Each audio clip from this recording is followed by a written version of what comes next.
Hey guys, I'm your host Jose and welcome to the RPO, where each week I'll be previewing and analyzing the upcoming games for your local New York Jets, New York Giants, plus the 3 other nationally televised games of the week.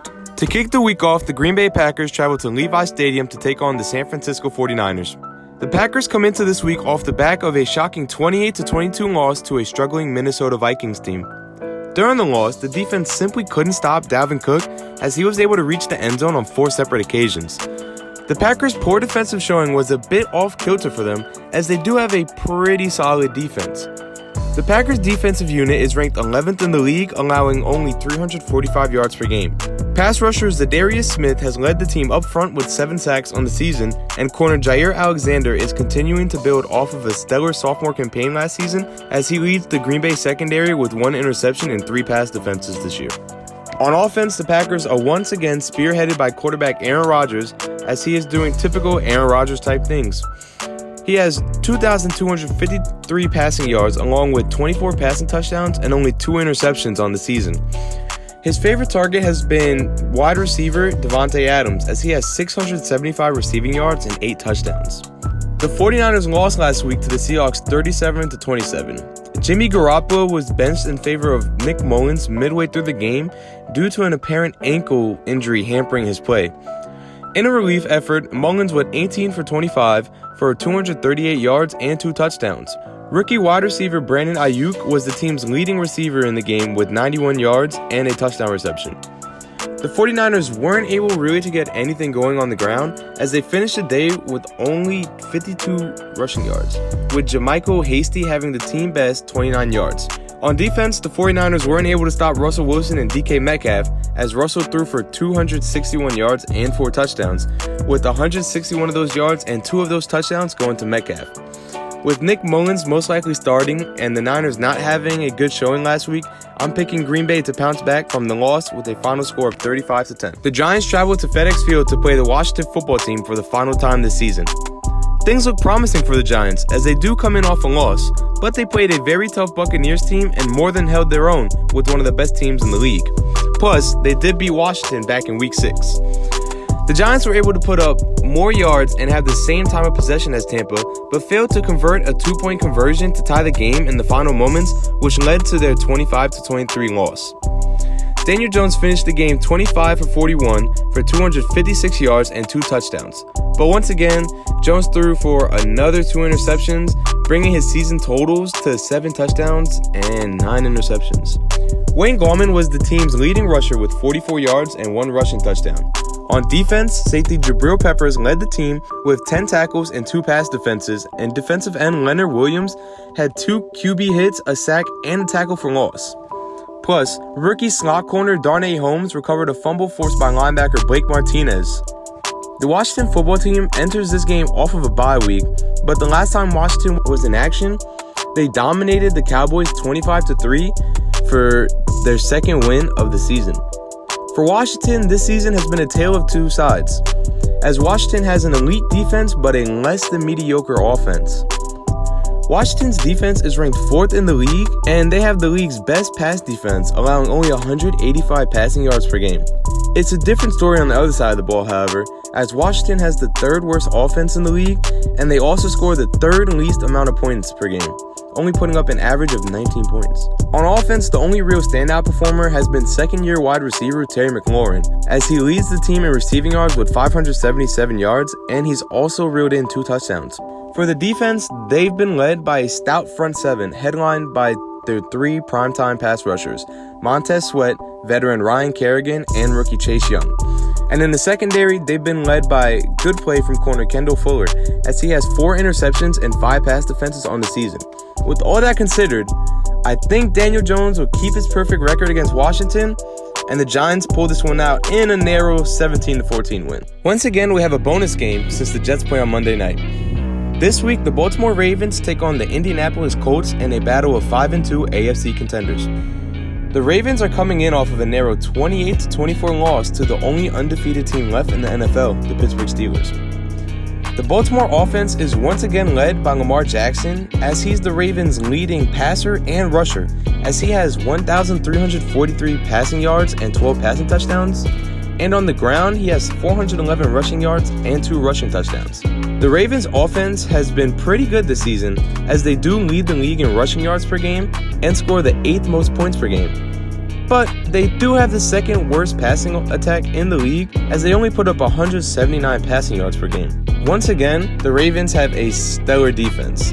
They have the 6th ranked defense in the league and are 10th in passing yards allowed per game, 7th in rushing yards allowed per game, and 2nd in points allowed per game. On defense, they've received a great performance from rookie first-round pick linebacker Patrick Queen, as he leads the team in tackle with 48, and up front they are led by the 6'8" veteran defensive lineman Calais Campbell, as he leads the team with 4 sacks.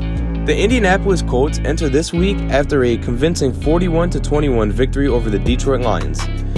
Similar to the Ravens, the Colts have been led by a dominant defense. The Colts have the 2nd best defense in the league, allowing only 293 yards per game. The Colts have the number 2 rush defense, number 7 pass defense, and have allowed the 5th least amount of points per game. Offseason acquisition cornerback Xavier Rhodes has been proving his worth, as he leads the team in interceptions with 2 and has 8 pass defenses on the season. The offense has been led by yet another offseason acquisition, but this time it's veteran quarterback Phillip Rivers. Rivers has had a solid season in what has been a very middle-of-the-pack offense. Rivers has thrown for 1,860 yards and 10 touchdowns. On the ground, the Colts have been led by rookie running back Jonathan Taylor, as he leads the team in rushing yards with 389 and also has 3 rushing touchdowns. I'm picking the Ravens to pull off the victory with a 20-10 final score. Sunday night, the New Orleans Saints traveled to Raymond James Stadium to take on the Tampa Bay Buccaneers for the 2nd time this season. Both teams come into this game in similar situations. They both are coming off very close victories. Both teams only have 2 losses on the season. Both teams have new acquisitions making their debuts this season. Oh, and did I mention this game is for first place in the NFC South? The Saints beat the Bears 26-23 last week, and it wasn't a very convincing win, but nonetheless, Drew Brees and the Saints were able to come out with the victory. On offense, Brees is continuing his consistent play like he has his whole career, as this season he's thrown for 1,898 yards with 13 touchdowns and only 3 interceptions. But the main story of the Saints offense this season has been Alvin Kamara's spectacular play up to this point. Kamara is not only the Saints' leading rusher, but he is also the Saints' leading receiver as well. On the ground, Kamara has 431 rushing yards and 4 touchdowns, and through the air, he has 556 receiving yards and 3 touchdowns. On defense, elite pass coverage linebacker Quan Alexander will make his Saints debut, as they made a trade with San Francisco right before the deadline this week.